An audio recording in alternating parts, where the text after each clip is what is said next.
अस्सलामु अलैकुम वरहमतुल्लाहि वबरकातुहु। इन्नल हम्दलिल्लाहि नहमदुहु व नस्तईनुहु व नस्तगफिर व नऊज़ु बिल्लाहि मिन शुरूरि अनफुसिना व मिन सय्यिआति आमालिना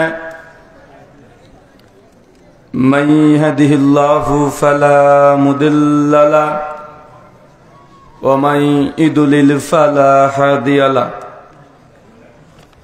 व अशहदु अल्ला इलाहा इल्लल्लाहु वहदहु ला शरीक लहु व अशहदु अन्न मुहम्मदन अब्दुहु व रसूलुहु अम्मा बाद फ़इन्न खैरल हदीस किताबुल्लाह व खैरल हदी हदी मुहम्मद सल्लल्लाहु अलैहि वसल्लम व शर्रल उमूरि मुहदसातुहा व कुल्ल मुहदसातिन बिदअह व कुल्ल बिदअतिन दलाला व कुल्ल दलालतिन फिन्नार।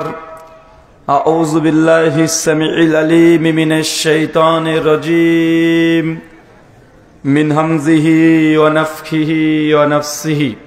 या अय्युहन्नासु इत्तक़ू रब्बकुमुल्लज़ी ख़लक़कुम मिन नफ़्सिन वाहिदा व ख़लक़ मिन्हा ज़ौजहा व बस्स मिन्हुमा रिजालन कसीरन व निसाअ वत्तक़ुल्लाहल्लज़ी तसाअलूना बिहि वल अरहाम इन्नल्लाहा काना अलैकुम रक़ीबा।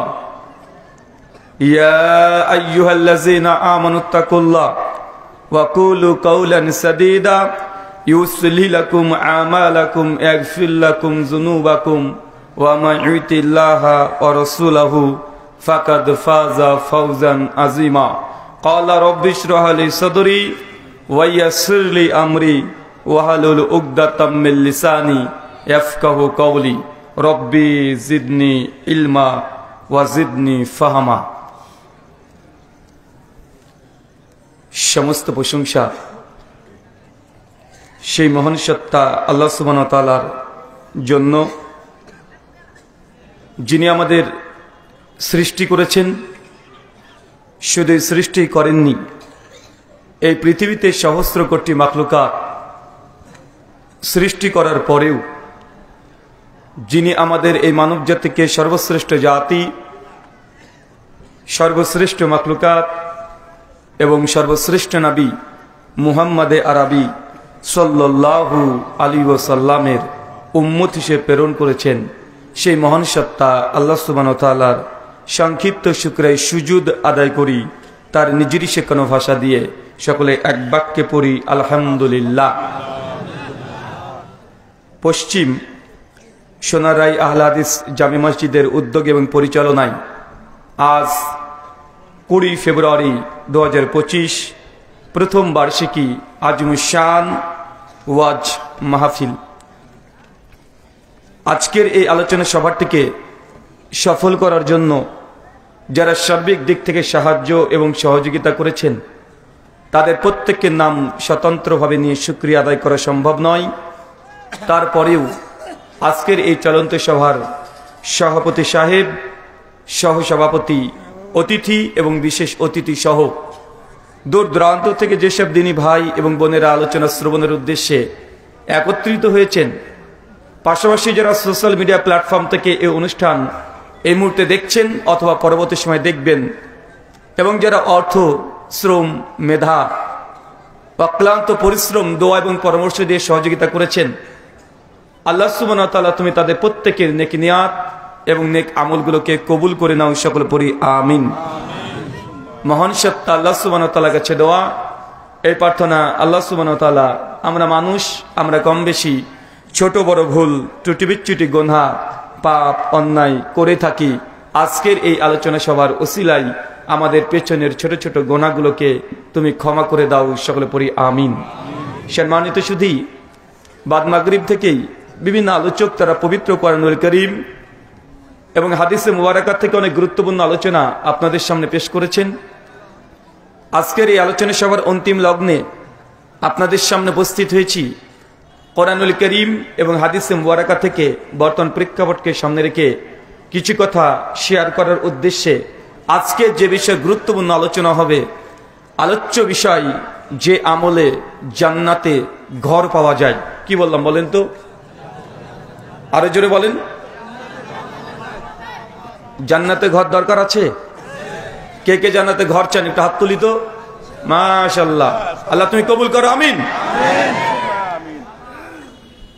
তার মানে আলোচ্য বিষয় থেকে বোঝা যাচ্ছে যে আমরা এমন কিছু আজকে ইবাদত তথা আমলের কথা জানবো, যে ইবাদত যে আমলগুলো করলে আপনি দুনিয়াতে এই আমলগুলো করতে থাকবেন, আর আল্লাহ সুবহানাহু ওয়া তাআলা আপনার জন্য জান্নাতে ঘর ফেরেশতা থেকে দিয়ে তিনি নির্মাণ করতে শুরু করে দেবেন।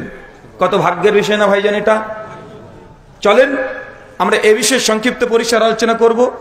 খুব লম্বা সময় ধরে আলোচনা শুনলে যে অনেক কিছু শিখতে পারবেন এমনটা নয়, আলোচনা হবে খুব সংক্ষিপ্ত। আল্লাহ নবীর বিশেষ একটা গুণ বৈশিষ্ট্য ছিল, তিনি অল্প কথা বলতেন। কি বলতেন? অল্প কথা বলতেন। কিন্তু এই অল্প কথার মধ্যেই একজন মানুষের জন্য যথেষ্ট কথাগুলো তিনি ছোট্ট এক বাক্যের মধ্যে বলে দিতেন।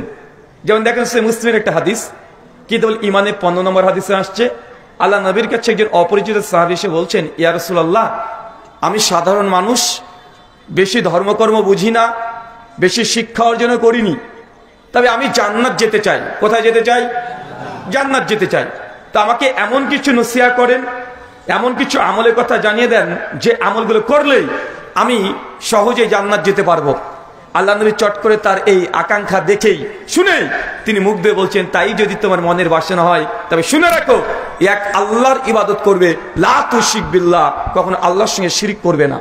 2, প্রত্যেকদিন 5 ওয়াক্ত সালাত যথা ওয়াক্তে আদায় করবে। 3, যদি তোমার ভাগ্যে রমজান মাস চলে আসে, আর কিছুদিন পর আসবে না, আর 10টা দিন অপেক্ষা করছে রমজান মাস যদি তোমার ভাগ্যে চলে আসে, তাহলে এই রমজান মাসকে কেন্দ্র করে পূর্ণ রমজান তুমি সিয়াম তথা রোজা পালন করবে। 4, যদি আল্লাহ তোমাকে রিজিকের পরিমাপ বেশি দিয়ে দেয়, একবার বাইতুল্লাহ মক্কায় গিয়ে হজ করে আসবে। 5, যদি সামর্থ্য থাকে তাহলে গরিব মিসকিনের জন্য তুই যাকাত বন্টন করে দিবে। তোমার যদি অর্থ থাকে, মুসনাদে আহমদ হাদিস নাম্বার 21203 একটু শব্দ যুক্ত হয়েছে। আল্লাহ নবী বলছেন হালাল গ্রহণ করবে আর সর্বদা হারাম থেকে বেঁচে চলবে। কয়টা বলেছে আল্লাহ নবী? কয়টা? এখনই ভুলে গেছেন? টোটাল কয়টা? 6টা। যখনই আল্লাহ নবী এই কথাটা বলেছেন, তখন এই সাহাবী শুধু জাস্ট একটা কথাই বলেছেন, আল্লাহি ইয়া রাসূলুল্লাহ, আল্লাহর কসম আল্লাহ নবী, আপনি যা বললেন এর বেশিও করব না, কমও করব না। এই কথা বলে সাহাবী চলে যাচ্ছেন। আল্লাহ নবীর ওয়াজ শেষ, বক্তব্য শেষ, শ্রোতা চলে যাচ্ছে, নবীর ওয়াজ শেষ, মানে কথা বুঝতে পারেননি। দেখেন, পৃথিবীর শ্রেষ্ঠ বক্তা তিনি বক্তব্য দিচ্ছেন। একজন মানুষ জান্নাত যেতে গেলে কি কি আমল করতে হবে, এই গোটা আলোচনা মনে হয় 1 মিনিটও হবে না। হবে? কথা বলেন। 1 মিনিটও হবে না। নবীর ওয়াজ শেষ, আলোচনা শেষ, শ্রোতা চলে যাচ্ছে। আল্লাহ নবী তার এই কথা শুনে যখন তিনি কসম করে বলছে, রাসূলুল্লাহ যা বললেন এর বেশিও করব না, কমও করব না, এই কথা বলে চলে যাচ্ছে। আল্লাহ নবী খুশি হয়ে বাকি সাহাবীকে ডেকে বলছে, তোমরা জান্নাতি কাউকে দেখতে চাও? জান্নাতি? বাকি সাহাবীরা বলছে, ইয়া রাসূলুল্লাহ অবশ্যই, কে জান্নাত যাবে আমরা দেখতে চাই। নবী বলছে, ওই যে চলে গেল ওই ব্যক্তিকে দেখো, ওই ব্যক্তি যে কথা বলেছে যে বেশিও করব না, কমও করব না, এই কথার প্রতি যদি আমল করতে পারে, জেনে রাখো ওই ব্যক্তি জান্নাত যাবে। ওয়াজ শেষ, এখন আমি চলে যাই। হ্যাঁ, আরে ভাই, পৃথিবীর শ্রেষ্ঠ বক্তা, যার উপরে কোরআন নাজিল হয়েছে, যিনি কথা বললে শরীয়ত হয়ে যায়, সেই সময়কার এই হাদিস আজকের জন্য কি প্রযোজ্য নয়? অবশ্যই প্রযোজ্য। কিন্তু আমরা অনেক শুনি, আমরা শুনতে অনেক চাই, কিন্তু আমরা আমল করতে চাই না। আর আমরা আহলে হাদিস সমাজে একটা সমস্যা খুব বিদ্যমান বেশি দেখা যায়, যে আমরা শুধু জোরে আমিন বলা, নামাজে রফুল ইয়াদাইন করা, 8 টাকার তারাবি পড়া, বুকের উপরে হাত বেঁধে নামাজ পড়া, আমরা মনে করছি এগুলোই ইসলাম। অনেক ক্ষেত্রে এগুলো নেই, আমাদের বেশি মাতামাতি আছে। কিন্তু ইবাদত, জিকির, আজকার, তাসবিহ, তাহলিল, কোরআন মাজিদ পাঠ করা, নফল সালাত আদায় করা, সুন্নাত আদায় করা, অনেক ক্ষেত্রে আমরা গাফেল আছি না নাই? এদিক দিয়ে আমাদের হানাফি ভাইরা এগিয়ে আছে। আপনি যতই মনে করেন না কেন, তারা সুন্নাত নামাজ বেশি পড়ে, নফল নামাজ বেশি পড়ে, জিকির আজকার বিদাতি জিকির আজকার হলেও তারা বেশি করে কি করে না? ওরা করে, মানে ওরা ইবাদতে আমাদের চাইতে এগিয়ে আছে না নাই? কিন্তু ওই হাদিস যেটা পেশ করেছি, ইবাদত বেশি করলে সে ব্যক্তি যে জান্নাত যাবে এমনটা নয়। আল্লাহ সুবহানাহু ওয়া তাআলা বলছেন কোরআনুল কারীম সূরা মুলক 67 আয়াত নাম্বার 2, আল্লাযী খালাকাল মাউতা ওয়াল হায়াতা লিয়াবলুয়াকুম আইয়ুকুম আহসানু আমালা। আমি মানুষের মৃত্যু এবং জীবন সৃষ্টি করেছি। কেন সৃষ্টি করেছি? আল্লাহ বলছেন আমি তাদেরকে দেখতে চাই, পরীক্ষা নিতে চাই, তাদের মধ্যে কে সবচাইতে উত্তম আমল করে। কি আমল করে? আরবি শব্দ হচ্ছে আহসানু আমালা, মানে বেটার, বেস্ট, একদম সুপারলেটিভ, সব চাইতে ভালো আমল কে করতে পারে এটা পরীক্ষা। মানে কত আমল করবেন এটা পরীক্ষা না। আপনি কত রাকাত নামাজ পড়বেন এটা আল্লাহ পরীক্ষা করেন না। আপনি কত কোটি টাকা দান করছেন এই জন্য আল্লাহ আপনাকে সৃষ্টি করেনি। আপনি কতবার হজ করেছেন এই জন্য আল্লাহ আপনাকে সৃষ্টি করেনি। আপনি নামাজ কত রাকাত পড়েছেন এটা আল্লাহ দেখার জন্য সৃষ্টি করেনি। আল্লাহ সৃষ্টি করেছেন আহসানু আমালা, উত্তম আমল, ভালো আমল, দামি আমল কে করে এটা দেখার জন্য। রমজান আসছে সামনে, মসজিদ দ্বন্দ্ব ঝামেলা লেগে যাবে। তারাবি 20 রাকাত না 8 রাকাত আছে না নাই? আপনি 20 পড়বেন না 20,000 রাকাত পড়বেন এই মাসালার জবাব আমি দেব না। তবে আপনাকে একথা বলি, আপনি 20 রাকাত তারাবি পড়েন না 40 রাকাত পড়েন আর 8 রাকাত তারাবি পড়েন, এর চেয়ে গুরুত্বপূর্ণ যে ইবাদত আপনি কতক্ষণ ধরে করছেন। এখন তারাবির নামাজ পড়তে পড়তে যে তাড়াতাড়ি না হয়ে যায়, মানে কোন মসজিদ আগে শেষ করতে পারে, আছে না নাই? আর আপনাদের এলাকার কমপক্ষে 40 থেকে 41 খানা আহলে হাদিস মসজিদ আছে, বা অন্যান্য সমাজে আমাদের হানাফি ভাইদের মসজিদ আছে। মানুষ দেখে যে কোন মসজিদে তাড়াতাড়ি তারাবির নামাজ শেষ হয়, ও 1 কিলোমিটার হলেও হেঁটে ওই মসজিদে তারাবিতে যায়, আছে না নাই? সুনান তিরমিজি কিয়ামুল লাইল হাদিস 806 সনদ হাসান, আল্লাহর নবীর জীবদ্দশাতে তিনি 3 দিন জামাতে তারাবি পড়েছে। কয়দিন? 3 দিন। আল্লাহ নবী জামাতে তারাবি পড়েছেন মাত্র 3 দিন। কত তারিখ? 21 রমজান, 23 রমজান, 25 রমজান, 27 রমজান, এই 3 দিন আল্লাহ নবী জামাতে তারাবি পড়েছেন। 3 দিনের তারাবি রাসূলের কেমন ছিল এটাও হাদিসে এসেছে। আল্লাহর নবীর ব্যাপারে সহিহুল বুখারী হাদিস 2011-তে আম্মা জানা আয়েশা আর ওমর ইবনে খাত্তাব দুজনের রিওয়ায়াত সহিহ সনদে প্রমাণিত আছে যে আল্লাহ নবী 23 রমজান যখন সালাত আদায় করলেন, রাতে 3 ভাগের একদম 1 ভাগ আল্লাহ নবী পড়েছেন, মানে কমপক্ষে 1.5 ঘন্টা। কত ঘন্টা? 25 রমজান সাহাবীরা নবী তারাবি দেখে নামাজের প্রতি আগ্রহতে তারা মসজিদ পূর্ণ হয়ে গেছে। আল্লাহ 23 রমজান যখন 25 রমজান আসলেন মসজিদে, তিনি সালাত আদায় করালেন, গোটা মসজিদ কানায় কানায় একদম পূর্ণতা লাভ করেছে। আল্লাহ নবী সেই দিন তারাবির জামাতে নামাজ পড়েছেন প্রায় অর্ধরাত্রি। কত রাত্রি? মানে কমপক্ষে 3 ঘন্টা। কথা বুঝেননি মনে হয়?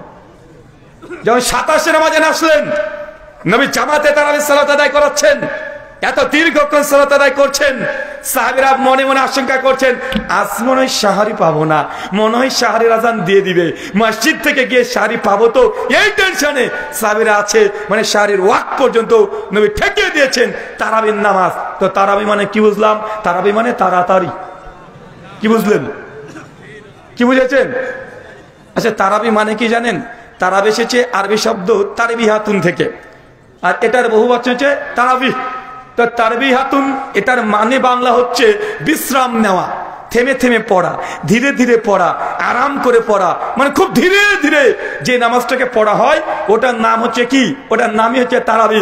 মানে নামাজ যেটা পড়ছেন 2 রাকাত 2 রাকাত করে, এটার নাম তারাবি নয়। তারাবি ওইটা যে 2 রাকাত পড়লেন, আবার 2 রাকাত পড়লেন, মাঝখানে একটা গ্যাপ দিলেন, বিশ্রাম নিলেন, জিকির আজকার করবেন, একটু বিশ্রাম নেবেন, এই যে বিশ্রাম নিচ্ছেন 4 রাকাত পর, এটাকে বলা হয় তারাবি। কথা মনে বুঝতে পারেননি? তা আমাদের সমাজে তারাবি আছে না তাড়াতাড়ি আছে? তাহলে এই 20 রাকাত নামাজ পড়েন আর 40 রাকাত নামাজ পড়েন, আমি আমার এলাকার তারাবির নামাজের কোয়ালিটি আপনাকে বলি। প্রত্যেক বছরে বেশ লক্ষ্য করা যায়, আপনাদের বাংলাদেশের রমজান মাসে তো আমি থাকতে পারি না, তাই জানিও না বাংলাদেশের হালাত পরিস্থিতি কি। তবে আমি আমার এলাকার মসজিদের কথা বলি, 20 রাকাত তারাবি পড়ে, 8:15 মসজিদ থেকে আজান হয়, মুসল্লিরা মসজিদে চলে যায়, তারপরে গিয়ে 2 রাকাত আগে মসজিদে গিয়ে নামাজ পড়ে, তারপরে 2 রাকাত আবার সুন্নাত, 4 রাকাত সুন্নাত নামাজ পড়ে ইশার, তারপর 4 রাকাত জামাতে ইমামের সঙ্গে ঈশার নামাজ পড়ে, এরপর 2 রাকাত আবার সুন্নাত নামাজ পড়ে, আবার 2 রাকাত নফল নামাজ পড়ে। এরপর ইমাম সাহেব বলে যে শোনেন এখন তারাবি শুরু হবে, আপনারা দ্রুত নিয়াত করে নেন। মুসল্লিও রেডি, হ্যাঁ তারাবি রেডি, একদম জাল লুঙ্গি টুঙ্গি যা বাঁধার বেঁধে নিয়ে, যদি কাঁধে যদি কোনো চাদর থাকে নিচে রেখে দে, রেডি তো? হ্যাঁ রেডি, সবাই রেডি। মানে যে হুজুর একটু আগে 4 রাকাত আমাদেরকে এশার নামাজ পড়িয়েছে, কত চমৎকার করে, কত সুন্দর কিরাত করে, চমৎকার হবে, রুকু সিজদা সব ঠিক ছিল, চমৎকার করে পড়ায় কি পড়ায় না? যখন এশার নামাজ পড়াচ্ছে আল্লাহু আকবার, মানে তাকবীর দিতে 3 সেকেন্ড সময় নাই, নাই কি নাই না? তারপরে কমপক্ষে সানা, তাদের বানোয়াট নিয়াত সবগুলো নিয়ে আরো কমপক্ষে 30 সেকেন্ড সময় বিরতি দেয়, তারপরে চমৎকার কণ্ঠে আলহামদুলিল্লাহি রাব্বিল আলামিন, সুন্দর টান আছে না নাই?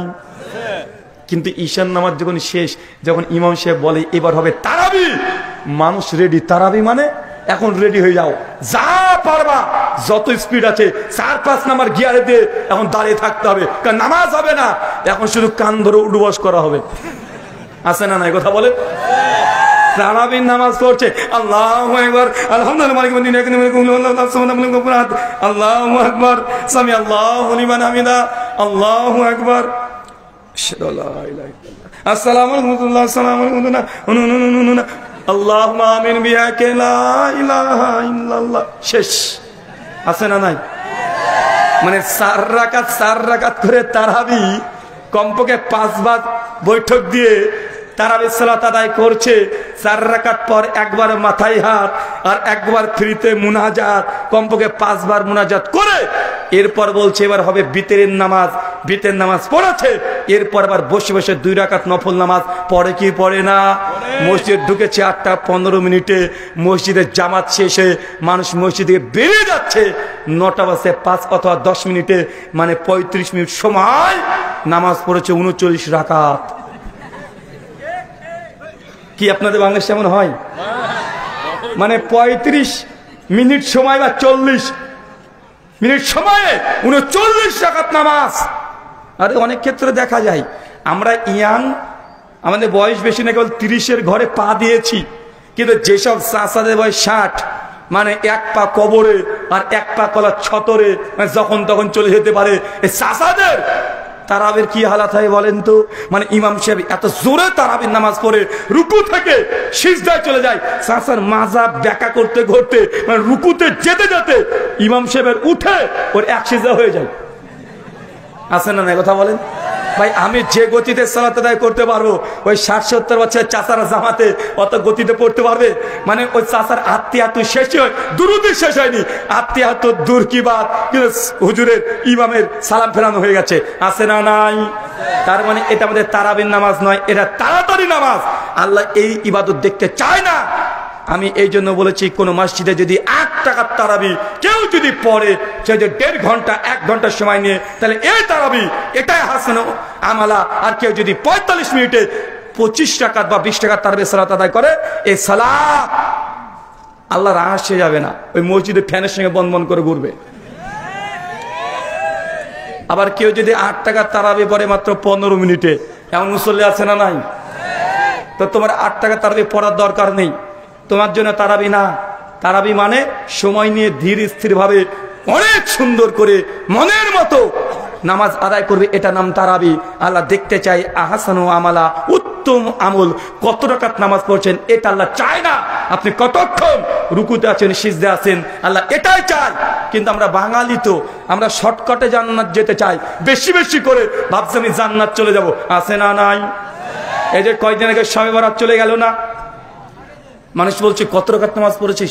আমি 86 রাকাত পড়েছি। বাপ রে বাপ, তুই কত পড়েছিস?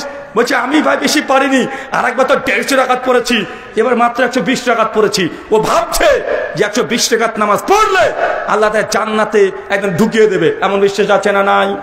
মানুষকে আমরা এখনো বিশ্বাস করাতে পারি নাই, বোঝাতেই পারি নাই। ভাই আহসানু আমালা মানে কত কত বেশি আমল করলেন এটা অনুবাদ নয়। আহসানু আমালা মানে কতটুক সুন্দর করে আপনি ইবাদত করছেন, এটাই গুরুত্বপূর্ণ। একটা উদাহরণ দিই, বুঝতে পারবেন। আমার আছে 1 কোটি টাকা, এই চাচার আছে ধরেন মাত্র 1 লাখ টাকা। দুজনই দানের কম্পিটিশন করছি। এখন আমি 1 কোটি টাকা থেকে 10 লাখ টাকা দিয়ে দিয়েছি, আর চাচার 1 লাখ টাকা সম্পদ থেকে 50,000 টাকা দিয়ে দিয়েছি। এখন দান সংখ্যার দিক থেকে কার বেশি? আমি কত দিয়েছি? আমি 10 লাখ দিয়েছি। চাচার সম্পত্তি 1 লাখ, চাচা দিয়েছে মাত্র 10,000, সরি 50,000। এখন ইনি সংখ্যাতে কম না, কিন্তু নাকি কে বেশি হবে? কেন বেশি হবে?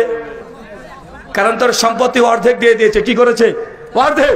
আর আমি কি দিয়েছি? আমি 10 ভাগের 1 ভাগ দিয়েছি। আল্লাহ সুবহানাহু ওয়া তাআলা পরিমাপ দেখে না, আল্লাহ কোয়ান্টিটি দেখে না, আল্লাহ দেখে যে আপনার সম্পত্তির কত পার্সেন্ট আপনি দান করেছেন, এটাই দেখে। কিন্তু বাঙালি মনে করছে যে না না না না, যত বেশি করা যাবে ততই ভালো। তার জন্য আমি বলেছিলাম ভাইজান, আপনাদের গ্রামে এলাকাতে জুমার নামাজ কত রাকাত পড়েন? কত রাকাত? 2 রাকাত পড়েন তো নাকি? আর প্রতিদিন জোহর কত রাকাত নামাজ পড়েন?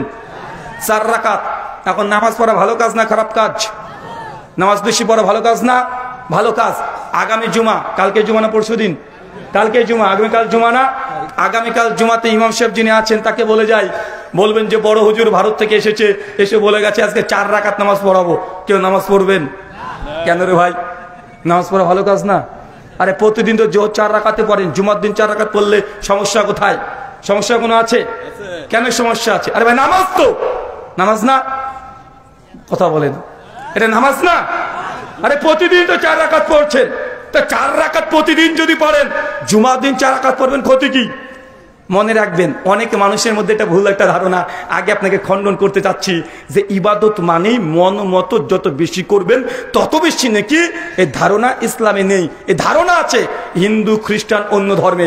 এই জন্য তারা দেখবেন ঈশ্বরকে পাওয়ার জন্য তারা কি করে, ন্যাংটা রাস্তাতে ঘুরে বেড়ায়। আছে না? আমাদের ভারতে গত মাসে জানুয়ারিতে উত্তরপ্রদেশ, ইউপি প্রায় 1 কোটি নাগা সাধু বুঝেন? ওদেরকে বলে দিগম্বর, মানে উলঙ্গ, একদম পুরোটাই ন্যাংটা, মানে জামা কাপড় প্যান্ট কিছুই নাই। আপনি ভাবেন না যে কিছু আবার আছে, কিছুই নেই। এটা হচ্ছে তাদের ধর্ম। ওরা গিয়ে স্নান করেছে আর বিশ্বাস করে নিয়েছে তারা যে এই যে এসে গঙ্গা স্নান করলাম, যতক্ষণ গুনাহ পাপ করেছে সব ধুয়ে চলে গেছে। কথা বুঝতে পারলেন না ভাইজান? তো এই সাধুত্ববাদ, দুনিয়াকে ত্যাগ করে দিয়ে শুধু ঈশ্বরের আরাধনা করা, দুনিয়াকে ত্যাগ করে দিয়ে শুধু ঈশ্বরের ভক্তি করা, এটা ইসলামে নাই। ইসলামে আছে এটা? চলেন একটা হাদিস আপনাকে আবারও দিই। প্রথমে একটা হাদিস দিয়েছি যে ওই সাহাবী বলেছেন, ইয়া রাসূলুল্লাহ, যা আমল বলেছেন বেশিও করবো না কমও করবো না। নবী খুশি হয়ে বলছেন এই ব্যক্তি জান্নাত যাবে। কেন? আমি যতটুকু দিয়েছি ততটুকুই করবে। মা আতাকুম রাসূলু ফাখুযুহু ওয়া মা নাহাকুম আনহু ফান্তাহু।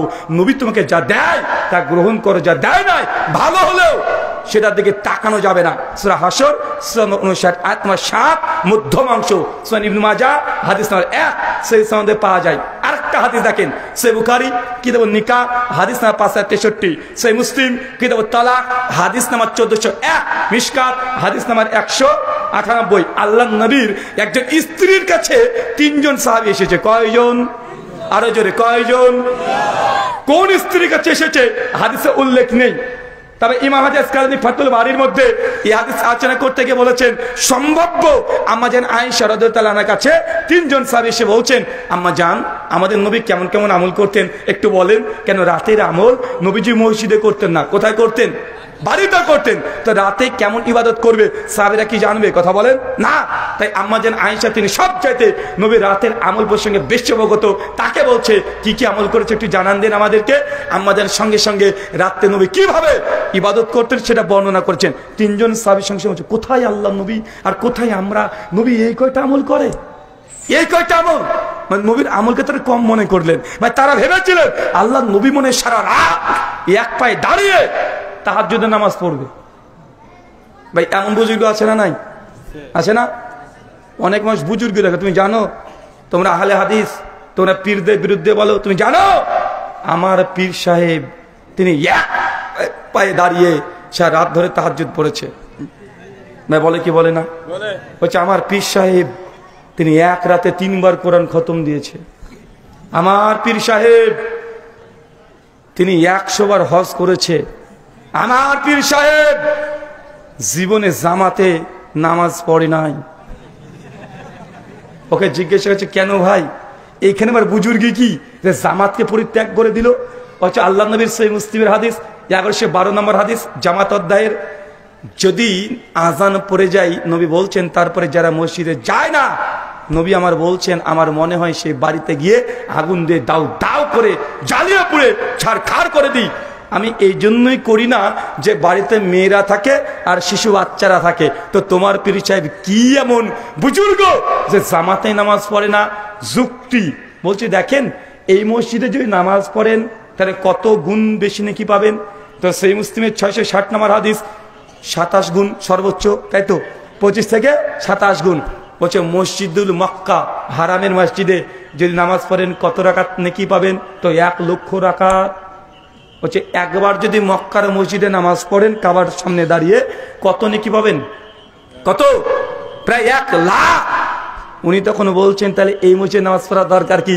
আমার পীর সাহেবদের প্রতি যায় নামাজে বাড়িতে দাঁড়িয়ে আল্লাহু আকবার বলে, একটু বাদ দেখে যায় নামাজও নাই, পীরও নেই। পীর এখন কোথায়? মক্কাতে নামাজ পড়ছে। আমি বলেছি ভাইজান মক্কাতে তো গোটা সিকিউরিটি ক্যামেরা দিয়ে পূর্ণ, কোনোদিন তো তোমার পীরকে দেখলাম না। পীরকে দেখা যায়? তো তোমার পীর যদি মক্কা থেকে যে নামাজি পড়ে তো ইমাম হিসাবে না মুক্তাদি হিসাবে? যদি বলে মুক্তাদি তাহলে ও বেটা পীর না। হ্যাঁ কথা বলেন, যদি ও মুক্তাদি হয় ও কি পীর? কারণ আমরা যদি দেখি যে শেখ সুদাইস ওখানে জামাত করাচ্ছে না, তো তোমার পীর সাহেব তার মানে বাংলাদেশের পীর, আর সৌদি আরবে ও শেষ কাতারে গিয়ে নামাজ পড়ে ওটা পীর। তো তোমার পীর বলছে যে ওই মক্কাতে গিয়ে দেখি প্রতিদিন নামাজ পড়ে। আর একজন বলছে তুমি জানো আমার পীরকে নিয়ে তুমি এত বাজে বাজে কথা বলছো। বাংলাদেশের একটা বক্তা উনি ওয়াজ করছেন, নাম বলবো?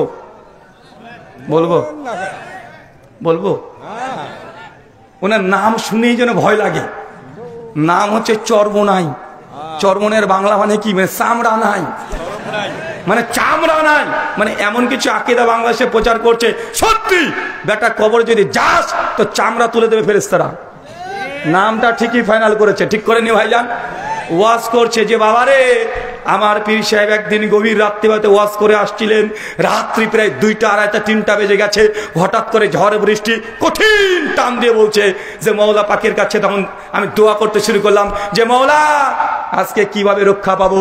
ঝড় বৃষ্টি, নদীর কাছে গিয়ে দেখছি যে নদীতে কোনো মাঝিও নাই, নৌকাও নাই, পার হবো কিভাবে? এত বড় পদ্মা নদী পার হওয়া তো সম্ভব নয়। তো পীর সাহেবকে আমি বললাম, মানে মুরিদ বলছে, পীরকে আমি তখন বললাম যে পীর মশাই আজ কি হবে এই দুর্ঘটনা থেকে আমরা রক্ষা পাবো? পীর তখন বলছে বাবা তোমার কাছে জায়নামাজ আছে না? জি পীর সাহেব আছে। বলছে জায়নামাজটা একটু দাও। জায়নামাজটা পীরকে দিয়ে দিয়েছে। পীর সাহেব সে জায়নামাজ পেতে দিয়েছে। মুরিদকে বলছে তুই জায়নামাজ যখন দাঁড়া চোখটাকে বন্ধ কর আর মনে মনে শুধু আমার কথা স্মরণ কর।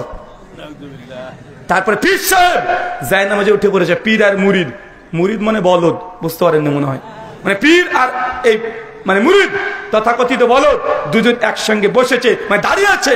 একটু আর পীর সাহেব নাকি কি মুখে মুখে বলছিল। হঠাৎ করে দেখছি জায়নামাজ উঠতে শুরু করেছে, উড়ে উড়ে উড়ে উড়ে একদম গোটা পদ্মা পার করে দিয়ে একদম আমাদের স্থলে মানে বাড়ির সামনে নামিয়ে দিয়েছে। আমি তখন ভাবলাম যে এই পীর সাহেবের যে কারামত লিখেছে, যে গল্প বলেছে, এই ব্যক্তি আলিফ লাইলা অনেকবার দেখেছে। কথা বুঝলেন না মনে হয়? মানে আলিফ লাইলা দেখে দেখে মানে ও পীরের কারামত লাগিয়ে দিয়েছে। ভাই এমন আছে না নাই? বলছে আমার পীর সাহেবের কাছে বলছে সবাই আল্লাহর ওলিকে চিনেছে, কিন্তু ওয়াহাবি লামাজাবি এরা আল্লাহর ওলিকে চিনে না। কেন? আমার পীরকে দেখে বেগুনে জিকির করে। বেগুনে জিকির শোনেন নাই?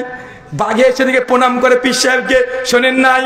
মানে আগেকার পীর সাহেবের আমি যতগুলো জীবনী পড়েছি, হোক সেটা খাজা মঈনুদ্দিন চিশতি বা নিজামুদ্দিন আউলিয়া বা বড় পীর আব্দুল কাদের জিলানী বা বাইজিদ বুস্তামি বা চরমনাই, এনাথপুরি, জৌনপুরি, রাজারবাগী, ফুলতুলি, দেওয়ানবাগী, আটরশি, মাঝভান্ডারি, সারসিনা, আছে না নাই? প্রত্যেক পীরের জীবনীতে একটা আলাদা স্বতন্ত্র অধ্যায় থাকে, নাম হচ্ছে পীর সাহেবের কারামত। অনেকগুলো কারামত ওই গ্রন্থে রচনা করা হয়, আছে না নাই? আমি একটা কমন একটা পীরদের কারামত পেয়েছি, মনে আপনার কষ্ট পাচ্ছে নাকি? কমন কারামত কি জানেন পীর সাহেবের? পীর সাহেব উঠতে পারতেন। পীর সাহেব মানে মাঝে মধ্যে টুক করে এখান থেকে উড়ে ওখানে চলে যেতেন। ভাই এমন সব ঘটনা শোনেন না যে আমার পীর সাহেব 3 মাসের রাস্তা মাত্র এক পলকে উনি পার করে দিয়ে চলে গেছেন। শোনা যায় কি যায় না? আমি একজন মুরিদকে বলেছিলাম, ভাই তোমার পীর সাহেব যেহেতু এত এত উড়তে পারে, তো বর্তমান জনসংখ্যা বলছে বাংলাদেশে 15 কোটি মুসলিমের মধ্যে কমপক্ষে 1 লাখ বাংলাদেশের পীর আছে। কত লাখ? তো গোটা বাংলাদেশের পীরকে আমার চ্যালেঞ্জ, খরচ করা লাগবে না, আমি ওয়াদা দিচ্ছি যে তোমার পীরকে আমি উড়তেও বলবো না। আমি চাই না বেটাকে উড়তে বলে জনসম্মুখে তাকে অপমান করতে, আমি চাই পীর সাহেবকে একটু সহযোগিতা করতে। আগামীকাল শেখ মুজাফফর বিন মহসেন হাফেজাল্লাহর মাদ্রাসা দারুল হুদাতে সম্মেলন চলছে না? আজকে প্রথম দিন, কালকে দ্বিতীয় দিন, ওখানে আমিও থাকবো ইনশাআল্লাহ। তা আমি শুধু এতটা চাই, ঢাকা এয়ারপোর্টে পীর সাহেবকে নেমে যাব, পীর সাহেবের বিমান ফ্লাইট খরচ যা হয় আমি দেব, খাওয়া দাওয়া সব ফ্রি, কোনো সমস্যা নাই। ঢাকা বিমানবন্দর থেকে রাজশাহীতে যেতে হবে বিমানে চড়ে, মানে উড়তে উড়তে বলছি না, বিমানে চড়ে আমার সঙ্গে যাবে। বিমান যখন অনেকটা ওপরে চলে যাবে, আমি পীর সাহেবকে বিমানের দরজা খুলে ধাক্কা দিয়ে ফেলে দেবো, পীর সাহেব তুমি নাকি উড়তে পারো, একদম পদ্মা পার করে দিয়ে চলে আসো, তো ওপর থেকে তুমি রাজশাহী বিমানবন্দরে ল্যান্ড করে দেখাও।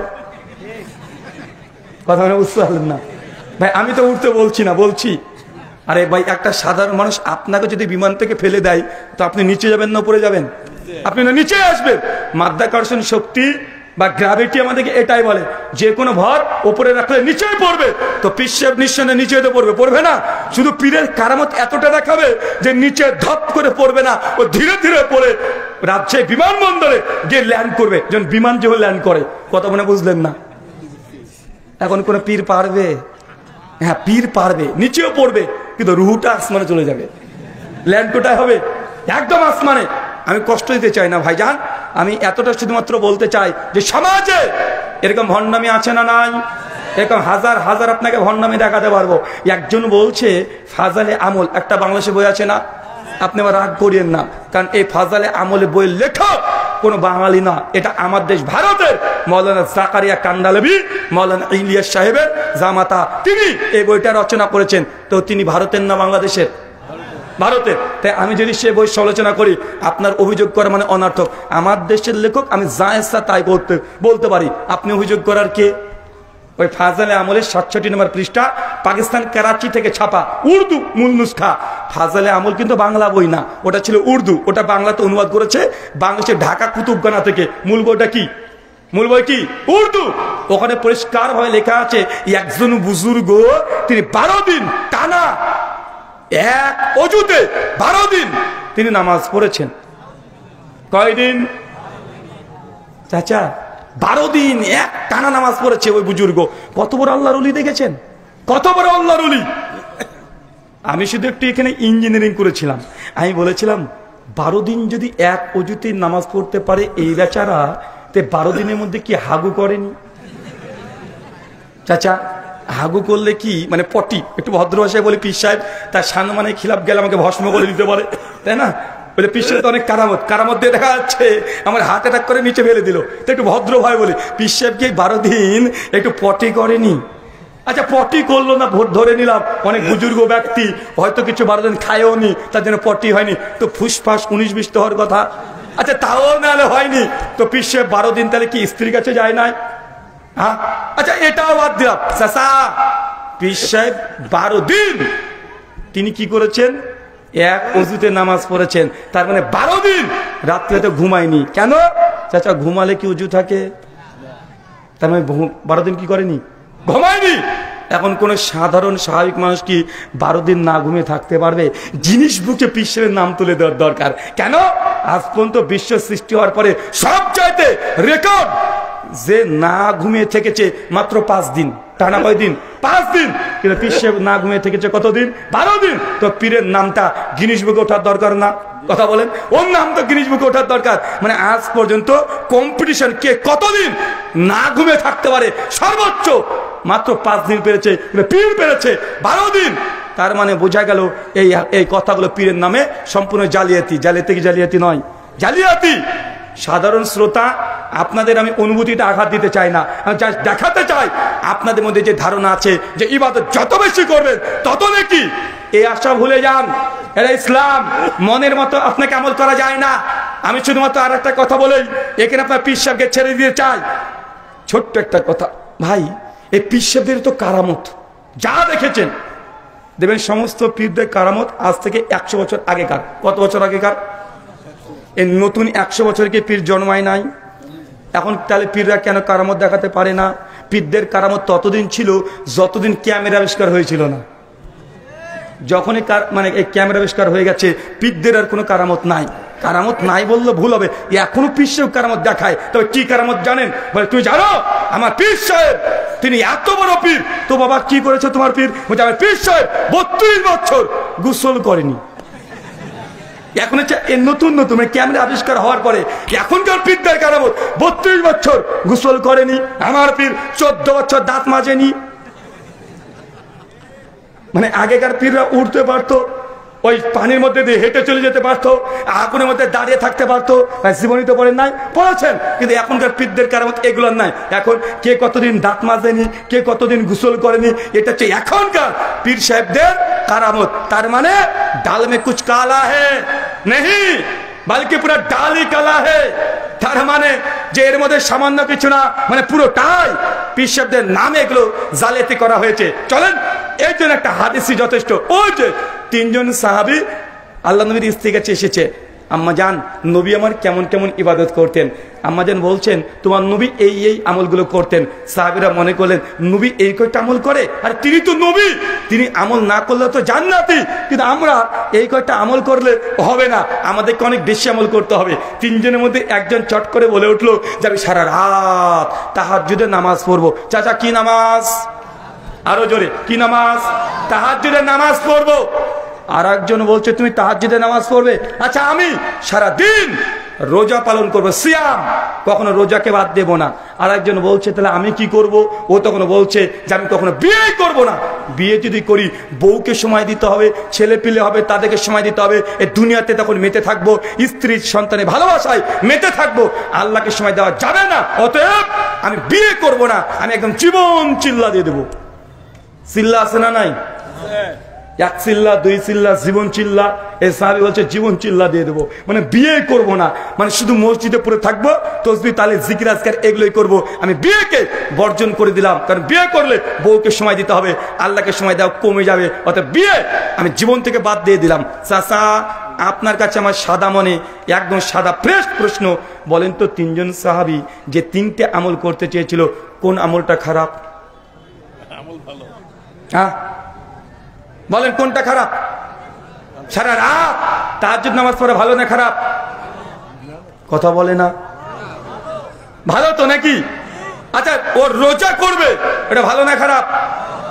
ও বিয়ে না করে সবসময় মসজিদে বসে থাকবে, ভালো না খারাপ? কিন্তু আল্লাহ নবীর কথাটা বেশ শোনেন, আপনি তো বললেন ভালো। সহিহ বুখারী ৫/৬৩ শেষ অংশ হাদিসের আল্লাহ নবী বলছেন ফামান রাগিবান সুন্নতি ফালাইসা মিন্নি। শোনো, যারা আমার সুন্নাতের বিরুদ্ধাচরণ করবে তারা আমাদের দলভুক্ত না। আমি নবী রাত্রিতে তাহাজ্জুদের নামাজ পড়ি, আবার ঘুমিয়েও থাকি। আমি দিনে রোজা মাঝে মধ্যে রাখি, মাঝে মধ্যে রোজাকে ছেড়েও দিই। আমি বিয়েও করেছি, স্ত্রীকে সময়ও দিই। ফামান রাগিবান সুন্নতি ফালাইসা মিন্নি, যে আমার সুন্নাতে বিরুদ্ধাচরণ করবে সে আমার উম্মত নয়, উম্মত নয়। নবী তাকে উম্মত হিসাবে অস্বীকার করে দিয়েছে। চাচা তারা তো ভালো কাজ করতে চেয়েছে, কিন্তু আমার নবী বলছে তারা আমার উম্মত না। সমস্যা কোথায়? সমস্যা কোথায়? হ্যাঁ, তাহাজ্জুদ নামাজ পড়া ভালো কাজ নয়? তাহাজ্জুদ নামাজ পড়া ভালো কাজ, কিন্তু বেশি পড়া ভালো নয়। না ঘুমিয়ে সারা রাত তাহাজ্জুদের নামাজ পড়বেন, এটা ভালো আমল নয়। আম্মা জান আয়েশা রাদিয়াল্লাহু তাআলা আনহা বলছেন, সহিহ বুখারী কিতাবুত তাহাজ্জুদ হাদিস নাম্বার 1160 1161, যে আল্লাহর নবী তাহাজ্জুদের নামাজ পড়তেন, পড়ার পরে যখন বেলাল আজান দিতেন তারপরে আল্লাহর নবী 2 রাকাত ফজরের সুন্নাত বাড়িতে পড়তেন, তবে ডান কাত হয়ে তিনি ঘুমিয়ে যেতেন বা শুয়ে পড়তেন। আর আমি যদি জেগে থাকতাম আমার সঙ্গে গল্পে মেতে উঠতেন, একটুবার তিনি আমার সঙ্গে গল্প শেষ করে তিনি মসজিদে গিয়ে ফজরের সালাত আদায় করতেন। তার মানে আল্লাহর নবী রাত্রিতে তাহাজ্জুদ পড়তেন, আবার ঘুমাতেন, আবার নামাজ পড়তেন, আবার একটু ঘুমাতেন, স্ত্রীর সঙ্গে গল্প করতেন। কিন্তু আপনি বুজুর্গি দেখাতে গিয়ে রাত এক পায়ে দাঁড়িয়ে তাহাজ্জুদের নামাজ পড়বেন, আপনি নেক আমল করলেন না। এই আমল দিয়ে আপনাকে জাহান্নামে যেতে হবে। কোথায় কথা বলেন? তার মানে আমল বেশি হলে কি হয় বুঝতে পারেননি মনে হয়। এতে সমস্যা কি জানেন? সমস্যা বেশি আমল করা না, সমস্যা আল্লাহ নবীকে ওভারটেক করা। কি করা? আল্লাহ নবীকে ওভারটেক করা। সূরা হুজুরাত আয়াত নাম্বার 1 আল্লাহ বলছেন, ইয়া আইয়ুহাল্লাযিনা আমানু, হে বিশ্বাসীগণ, লা তুকাদ্দিমু, খবরদার তুমি আমার নবীর আগে এগিয়ে যাও না। নবী যে আমল করেনি তুই মাতব্বরি করে বেশি ইবাদত করতে যাবে না। আল্লাহ নবী যতটুকু করেছে তার পেছনে থাকতে হবে, বেশি করা যাবে না। আল্লাহ নবী রাতে ঘুমিয়েছেন, মুমিনের ঘুম এটা ইবাদত কি ইবাদত নয়? তো আপনি সারা তাহাজ্জুদ পড়ে ইসলামে জায়েজ, ব্যতিক্রম 1 দিন 2 দিন কেউ নামাজ পড়তে পড়তে সারা রাত তাহাজ্জুদ পড়ছে, ঠিক আছে। কিন্তু কেউ যদি বলে মানে জীবনে রাতে ঘুমাবো না, শুধু তাহাজ্জুদের নামাজ পড়বো, এই আমলটা কি হবে? কথা বলেন কি হবে? এই আমলটার আমল হবে না, এই আমলটা হবে বেদাত। আর বিদাত হলে আপনার পরিণাম কোথায়? জাহান্নাম। আল্লাহ সুবহানাহু ওয়া তাআলা আমাদেরকে বোঝার তৌফিক দান করো, সেটা পড়ি আমিন। আলোচ্য বিষয়, যে আমলে জান্নাতে ঘর পাওয়া যায়। চাচা, 3 জন ব্যক্তি জীবিত থাকা অবস্থায় জান্নাতে ঘর পেয়ে গেছে। কয়জন? আরো জোরে, কয়জন? 3 জনের নাম বলতে কে কে পারবেন? হাত তোলেন। মেয়েরা শুনতে পাচ্ছে না?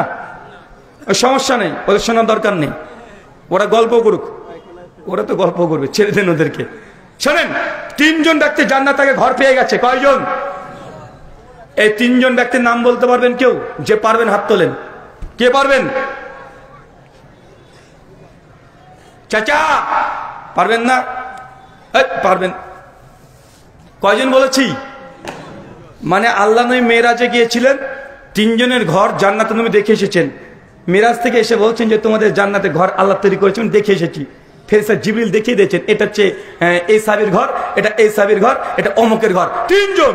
কোরআন হাদিসের ভান্ডার ঘেটে ঘেটে 3 জনের নাম পাওয়া যায় সহিহ সনদে। বলেন তো একজন। আপনি কি গুগল করে দেখছেন নাকি? হ্যাঁ, আপনি বন্ধ করেন, তাড়াতাড়ি বন্ধ রাখেন। ওটা দেখে দেখে বলছে, টুকলি সরাসরি দেখেছেন? ও আচ্ছা আচ্ছা, ঢেকে রাখেন, স্টেজ থেকে বলবেন না, কারণ স্টেজের সময় আলেম ওলামারা বসে আছে। সামনে যারা আছেন তারা কয়জন বলেছি বলতে পারবেন? যে পারবেন হাত তোলেন। আচ্ছা, আপনি পারবেন? দাঁড়ান তাড়াতাড়ি। শোনেন, যদি 1 মিনিট যদি বলতে পারেন, 300 টাকা দেব। কয় টাকা? চাচা আপনার শুনতে পাইনি?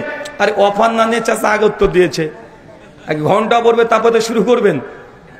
যদি বলতে পারেন, যে বলবেন 300 টাকা দেব। বলেন 1 আবু বকর সিদ্দিক, 2 ওমর ইবনুল খাত্তাব ফারুক আজম, 3 বেলাল বিন রাবাহ। মাশাআল্লাহ, আমার 300 টাকা বেঁচে গেছে। বসেন। আর কে বলতে পারবেন? 3 জন বললেই 300 টাকা দেওয়া হবে। আচ্ছা যান, 500 টাকা দেবো। অনেক রাত্রে পর্যন্ত আলোচনা শুনছেন, 500 টাকা। কে বলতে পারবেন? 3 জনের নাম। কিরে ভাই, পারবেন না? আর একটা চান্স নেন, 500 টাকার ব্যাপার। যান 700 টাকা। হ্যাঁ, আর বাড়াতে হবে। 3 জনের নাম, শুধু নাম বলতে হবে। কোথায় আছে বলা দরকার নেই, ওটা আমি বলে দেবো। শুধু 3 জনের নাম বলতে হবে। 700 টাকা, 700 বাংলাদেশি টাকা, ইন্ডিয়ান হবেন না। আবার আমি বলবো? হ্যাঁ, আচ্ছা ঠিক আছে, আমি বলি তাহলে আপনারা সকলে 700 টাকা করে তুলে দেন আমাকে, আমি নেব না, আমি কমিটিকে দিয়ে যাব। মসজিদ উন্নতি করবো, মসজিদ উন্নতিতে লাগবে। রাজি আছেন তো এবার? হ্যাঁ, রাজি নেই? আচ্ছা 700 না 500 টাকা দেবেন আপনারা? দেখেন এই ইনশাল্লাহ ভয় বলবেন, এরা বাঙালি, কারণ বাঙালি ভাবে ইনশাল্লাহ যদি বলি তাই দিয়ে দিতে হবে, দিলে তো লস। তাই জন্য বাঙালি ভুল করে ইনশাল্লাহ বলবে না, কারণ বাঙালিকে টাকার কথা বললে মুখখানা কালো করে দিয়ে চলে যায়, আর টাকা যদি চাই অমনি ওঠাউঠি শুরু হয়ে যায়। আছে না নাই কথা বলেন? চলেন, টাকা পয়সা লাগবে না, আমি কোনদিন চাঁদা তুলিও নি, আমি তুলতেও পারি না, যদি মন চাই দিয়ে যাবেন, ঠিক আছে ইনশাল্লাহ? চলেন, 1 আসিয়া, কি নাম বললাম? 2 খাদিজাতুল কুবরা, 3 ওমর ইবনুল খাত্তাব। ও আবার গুগল করে দেখছে, হ্যাঁ কি চ্যাট জিপিটি না? হ্যাঁ বুঝেছি, বেশিক্ষণ প্রশ্ন করে রাখা যাবে না, কারণ টুকটুক করে গুগল সার্চ করে বের করে ফেলে উত্তর, অথবা ওই চ্যাট জিপিটি খুলে উত্তর বের করে ফেলবে, তার জন্য অত রিস্ক নিইনি।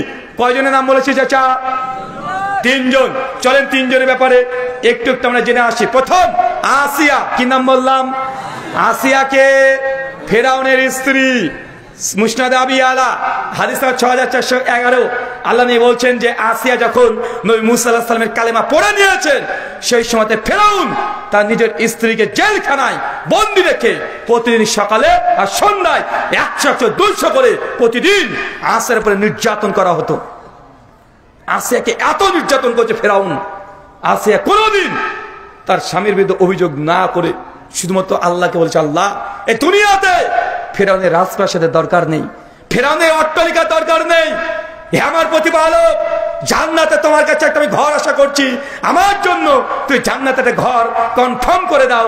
এটা বিবি আসিয়া বারবার আল্লাহর কাছে দোয়া করতেন। আমাদের নবীর উপরে কোরআনের আয়াত সূরা তাহরিম সূরা 66 আয়াত নম্বর 11-তে আল্লাহ জানিয়ে দিচ্ছেন যে সেই দিন বিবি আসিয়ার দোয়াকে আল্লাহ কবুল করে নিয়েছিলেন। আসিয়া যখন মৃত্যুবরণ করে, সেই সময় জান্নাতে কোন ঘরটা পাবে তার চোখের সামনে এক ঝলক আল্লাহ দেখিয়ে দিয়েছেন। চিন্তা করতে পারছেন বিবি আসিয়া কত ভাগ্যবান? কেন? 2টো কারণ। 1 তাওহীদ, ঈমানের সঙ্গে আপোষ করেনি। 2 তার সবর, ধৈর্য। আপনি চিন্তা করছেন যে ফেরাউনের মতো স্বামীর সঙ্গে ঘর করছে, সংসার করছে কে? আসিয়া। আমাদের মায়েদেরকে দেখেন, ওরা কল্পনা করতে পারবে? আরে ফেরাউনের সঙ্গে সংসার করছে। ফেরাউন কে জানেন? যদি তার সম্পর্কে না জানেন, এক বাক্যে শেষ কথা, দুনিয়ার মধ্যে সবচেয়ে খারাপ, বাজে, পাপী, নোংরা, বদমেজাজি কোন মানুষ যদি থেকে থাকে, 1 নম্বর হচ্ছে ফেরাউন। তো এই বদ মানুষের সঙ্গে সংসার করতে আসিয়া কোনোদিন অভিযোগ করেনি স্বামীর বিরুদ্ধে। কিন্তু আমাদের মায়েরা দেখেন, একটু যদি 19-20 হয়ে যায়, স্বামীর সঙ্গে যে একটু ঝামেলা লেগে যায়, একটু তর্কাতর্কি হয়ে যায়, ডাইরেক্ট আপনার মুখের উপরে বলে দিবে যে তোমার সঙ্গে 20 বছর ধরে সংসার করছি, জীবনে তুমি আমাকে শান্তি দিলে না। বলে কি বলে না? কথা বলে, ডাইরেক্ট বলে দেয়। আবার এই কথা তো কমন ডায়লগ যে আমি বলে তোমার মতো মানুষের সঙ্গে সংসার করলাম, অন্য কোনো মেয়ে হলে জীবনে তোমার ভাত খেত না। এখন ও আবার হাত তুলে বলছে ঠিক, তাহলে তোমাকে বলেছে না? আচ্ছা এই সমস্যা কার কার আছে? সবারই আছে না? মানে মায়েরা, বোনেরা, মানে স্বামীকে এই ডায়লগ দেবে যে আমি বলে তোমার সঙ্গে সংসার করলাম, জিন্দগিতে অন্য কোনো মেয়ে হলে তোমার ভাত খেত না। আচ্ছা আমি এরকম আলোচনা করেছি, একজন যুবক ও আমাকে প্রশ্ন লিখে পাঠিয়েছে যে রুহুল ভাই, আমার স্ত্রী আমার সে ঝামেলা হলেই কথাটা বলে, কমপক্ষে কয়েকশো বার বলে দিয়েছে। এখন বলেন তো, এই স্ত্রী প্রতি আমার রাগ হয় যখন আমাকে এই কথা বলে, তাই এই বউকে কি তালাক দেওয়া যাবে? একটু মাসলা দিন। আমি বলছি মাসলা দিতে গেলে তো ঝামেলা, কারণ আমি একটা মাসলা ফতোয়া দিয়ে দিব, তুমি বউকে তালাক দিয়ে দিবা, আর তোমার বউ সারা জীবন আমাকে গালি দিবে, বলে এই হুজুরের জন্যই আমার তালাক হয়েছে, মানে আমাকে ধুয়ে ছেড়ে দিবে। দেয় কি দেয় না? কথা বলে। আমি বললাম মাসলা যা তা দেবো তো দেবো, একটু পেঁয়াজ লঙ্কা মাখিয়ে দিই, খেতে টেস্ট হয়। আমি বললাম যখনই তোমার স্ত্রী এরপরে তোমাকে বলবে যে আমি বলে সংসার করে গেলাম, অন্য কোনো মেয়ে হলে জিন্দেগিতে সংসার করতে পারতো না, সেই সময় কানে কানে বউকে বলবে আর একটা চান্স নিয়ে দেখবো নাকি। তুমি যে বারবার আমাকে চ্যালেঞ্জ করছো, যে অন্য কোনো মেয়ে নাকি আমার ভাত খাবে না, তো তোমাকে তালাক দিলে তুমি তো বাপের বাড়ি চলে যাবে, আমি যে নতুন একটা বিয়ে করি তুমি তো আর বুঝতে পারবে না, তো তুমি এই ঘরে থাকো, আর একটা নতুন বিয়ে করে নিয়ে আসছি পাশের ঘরে রেখে দেবো, দেখবা তুমি আমি তার সঙ্গে সংসার করতে পারছি কি পারছি না, আর ওই মেয়ে আমার ভাত খাচ্ছে কি খাচ্ছে না, একটা চান্স দাও না।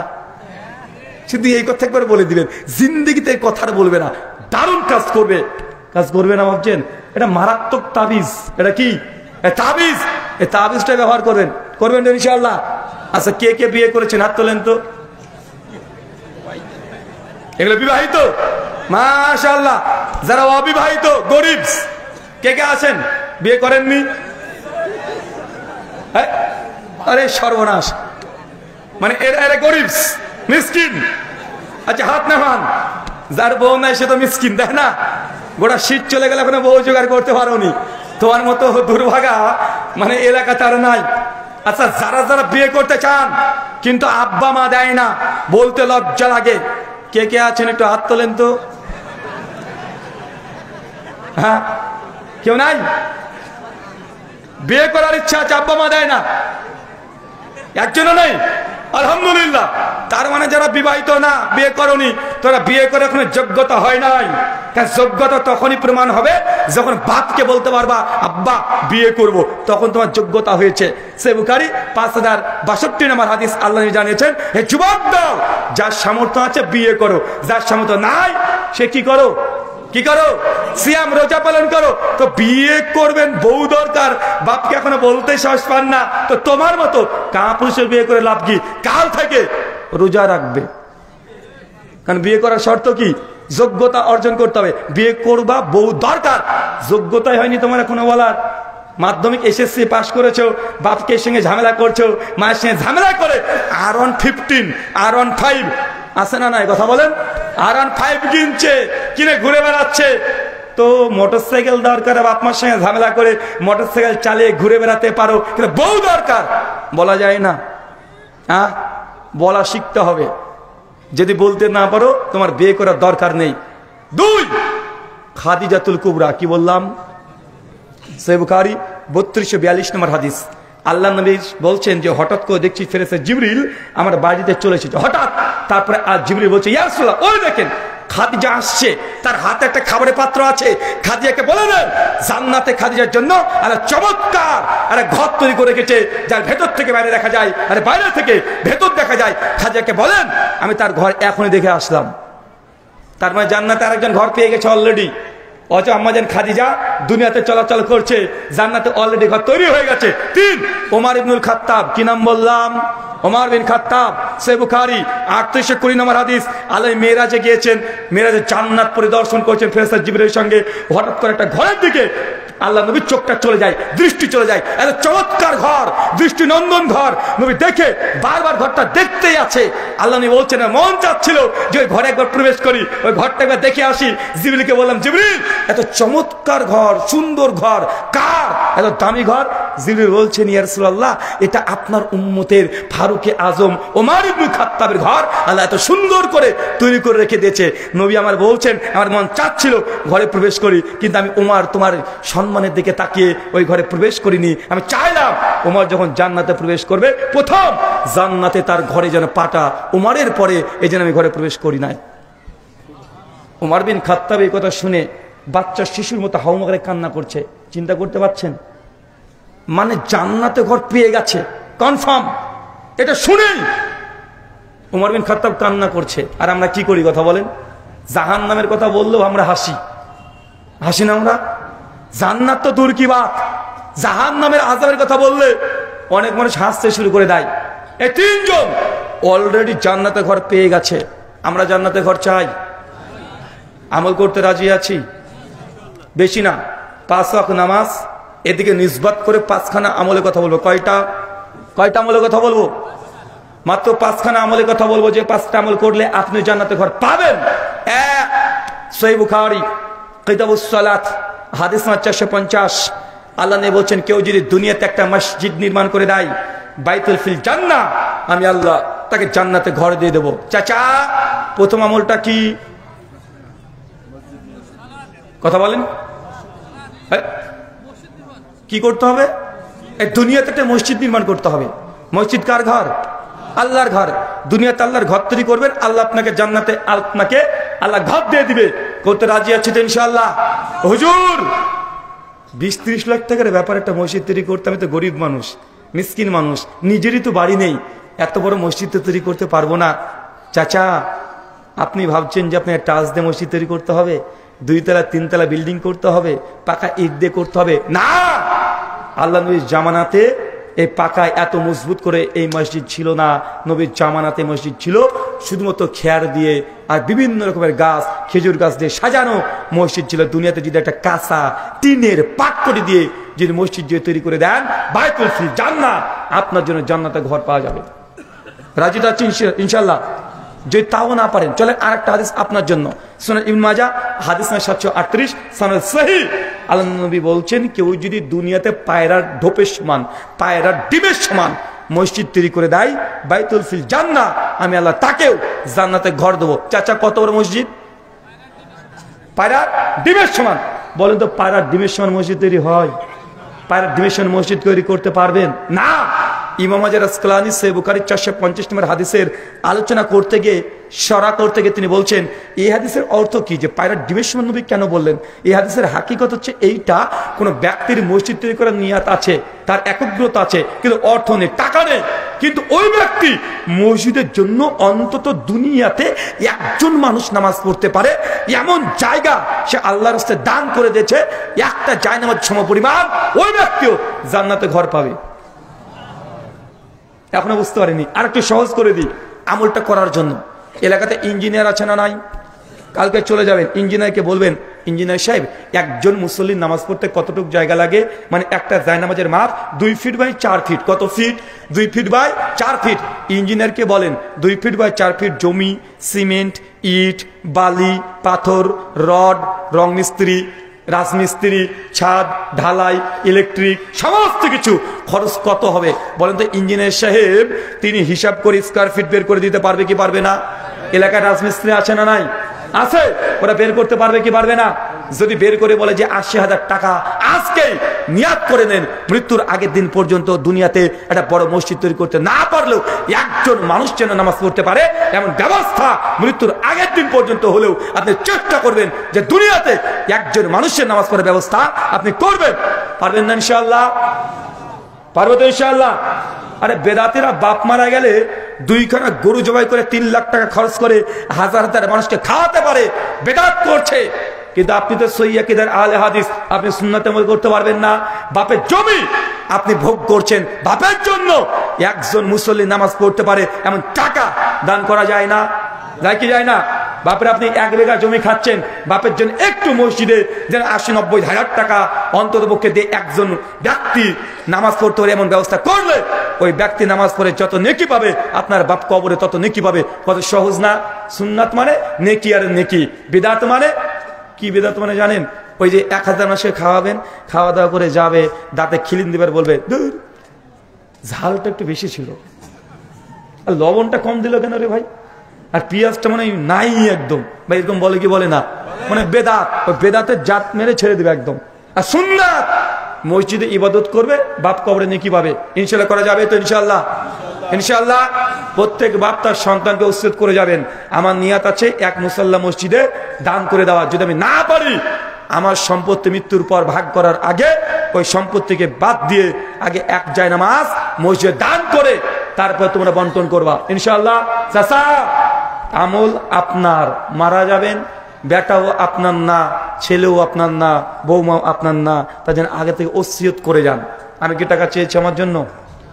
পীর সাহেবরা তো নিজেরা চাই, আমি তো চাইনি, চেয়েছি। এটা আপনার কল্যাণের জন্য বলেছি। 2 সুনান তিরমিজি 415 নম্বর হাদিস। চাচা কেমনটা আপনাকে করতে হবে, আপনি পারবেন। নবী বলছেন, কেউ যদি প্রত্যেকদিন ফরজ নামাজ বাদ দিয়ে, মানে ফরজ নামাজের পরে 12 রাকাত সুন্নাত নামাজ পড়ে, কত রাকাত? 12 রাকাত সুন্নাত নামাজ পড়ে, বাইতুল ফিল জান্নাহ, আমি আল্লাহ তাকেও জান্নাতে ঘর দিয়ে দেব। চাচা কত রাকাত? 12 রাকাত। কখন কখন পড়বেন? যোহরের আগে 4, পরে 2, মাগরিবের পরে 2, এশার পরে 2, ফজরের আগে 2, টোটাল 12 রাকাত কেউ যদি নামাজ হেফাজত করতে পারে, সুন্নাত নামাজ, বাইতুল ফিল জান্নাহ, ওই ব্যক্তি জান্নাতে ঘর পেয়ে যাবে। এই আমলটা আমাদের হানাফি ভাইরা বেশি করে। কারা করে? হানাফি ভাইরা বেশি করে না, কিন্তু আহলে হাদিসরা গাফেল। ফরজ নামাজ পড়ে চলে আসে অনেকেই, আছে না নাই? এই আমলটা আমাদের হানাফি ভাইরা বেশি করে। চাচা আপনাকে আর একটা নসিহত, সহিহ বুখারী 731 নম্বর হাদিস, আল্লাহ নবী বলছেন পুরুষ মানুষের জন্য সুন্নাত নফল নামাজ মসজিদে পড়ার চাইতে বাড়িতে উত্তম। কোথায় উত্তম? আপনি কোথায় পড়েন? কোথায় পড়েন? কেন? অজু কোথায় করেন? কেন? সুন্নাত নফল নামাজ পুরুষ মানুষ বাড়িতে পড়বে। কোথায়? বাড়িতে। আল্লাহ নবী বলেছেন নবীর জীবদ্দশাতে তিনি মসজিদে সুন্নাত নামাজ পড়েছে এমন কোন ঘটনা পাওয়া যায় না। শুধু একটা আবু দাউদে হাদিস পাওয়া যায় যে নবী একদিন জোহরের সুন্নাত নামাজ পড়ার সময়তে একজন ব্যক্তি চলে আসে, নবী তার সঙ্গে কথা বলতে বলতে একদম আসর ওয়াক্ত চলে আসে, সেই সময় নবী 2 রাকাত সুন্নাত নামাজ মসজিদে পড়েছে, একদিন পড়েছে। আল্লাহ নবী একটা রিওয়ায়াত পাওয়া যায়, কিন্তু আল্লাহ নবী সুন্নাত নফল নামাজ কোথায় পড়তেন? বাড়িতে। আপনি কোথায় পড়েন? তো আপনি তো আহলে হাদিস, আপনি এই সুন্নাতকে পালন করবে? এই সুন্নাতকে পালন করবে? বেদাতরা করবে? আরে এই সুন্নাতটা মরানা তাজা। বাড়িতে সুন্নাত নামাজ নফল নামাজ পড়তে হয়, সুন্নাত তাজা না মরা সুন্নাত হয়েছে এখন, এটা এখন মৃত সুন্নাত হয়ে গেছে।